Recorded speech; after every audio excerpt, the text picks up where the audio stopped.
Hello friends, welcome to Sivatandam channel.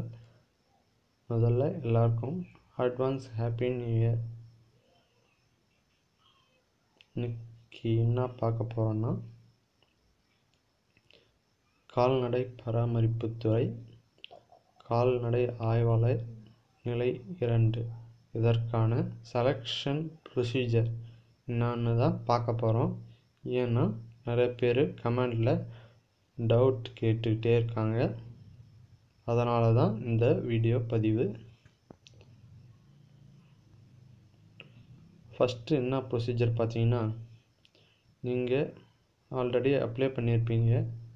Offline மோடில் postal மூலிமா அப்ளிகேஷனை அனுப்பிச்சிருப்பீங்க. அது அவங்களுக்கு போய் சென்றடைந்து விட்டால் உங்கள் அப்ளிகேஷனை வெரிஃபை பண்ணுவாங்க. வெரிஃபை பண்ணதுக்கப்புறம் உங்களை ரிட்டன் எக்ஸாமுக்கு கூப்பிடுவாங்க. ரிட்டன் எக்ஸாமில் நீங்கள் பாஸ் ஆகிட்டால் அடுத்து என்ன ப்ரொசீஜர்னால் இன்டர்வியூ. அதாவது இந்த இன்டர்வியூவில் உங்களுக்கு பேசிக் கொஷின் தான் கேட்பாங்க. அதனால் பேசிக் கொஷினை சும்மா ஒரு கிளான்ஸ் பார்த்துட்டு போங்க. அடுத்து பார்த்தீங்கன்னா, அது முடித்த பிறகு உங்களுக்கு 11 மாதம் பயிற்சி தருவாங்க. அந்த பயிற்சி எப்போ உங்களுக்கு என்ன ஒர்க் தருவாங்கன்னா, ரிட்டன் ஒர்க் தருவாங்க. அதாவது நீங்கள் பயிற்சி முடித்த பிறகு என்ன வேலையை செய்ய போகிறீர்களோ அதற்கான பயிற்சி தருவாங்க. அதாவது கணக்கு பார்ப்பது,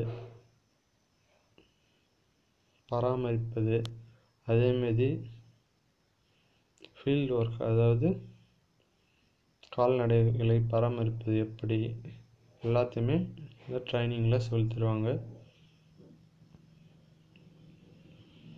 அதேமாரி எப்படி பராமரித்தல் எல்லா டீட்டெயிலும் உங்களுக்கு ட்ரைனிங் பீரியட்லேயே சொல்லி தந்துடுவாங்க. ட்ரைனிங் பீரியட் முடிந்த பிறகும் ஒரு எக்ஸாம் இருக்குது. அது சிம்பிள் எக்ஸாம் தான், ஒன்றும் பயப்பட தேவையில்லை. ஏன்னா இந்த 11 மாதம் என்ன ட்ரைனிங் கொடுக்குறாங்களோ அதை பற்றின டீட்டெயில் தான் கொடுத்துருப்பாங்க இந்த கொஷின் பேப்பரில். அதனால் பயப்பட தேவையில்லை. ப்ராக்டிக்கலாக என்ன பண்ணீங்களோ அதை எழுதுங்க.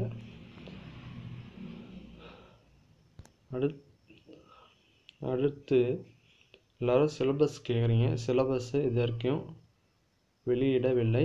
எல்லாருமே ஜென்ரலாக சயின்ஸு, சோஷியல், மேக்ஸ், ஆப்டிடியூட் இதை எல்லாத்தையும் பாருங்கள். இதே போதுமான அளவு எக்ஸாம் எழுத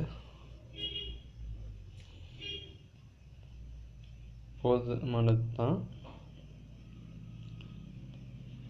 மேலும் இது போன்ற வீடியோக்களுக்கு நமது சேனலை சப்ஸ்கிரைப் செய்யுங்கள். இந்த வீடியோ பிடித்திருந்தால் லைக் பண்ணுங்கள், கமெண்ட் பண்ணுங்கள், ஷேர் பண்ணுங்கள், மறக்காமல் சப்ஸ்கிரைப் பண்ணுங்கள். தேங்க்யூ ஃபார் வாட்சிங்.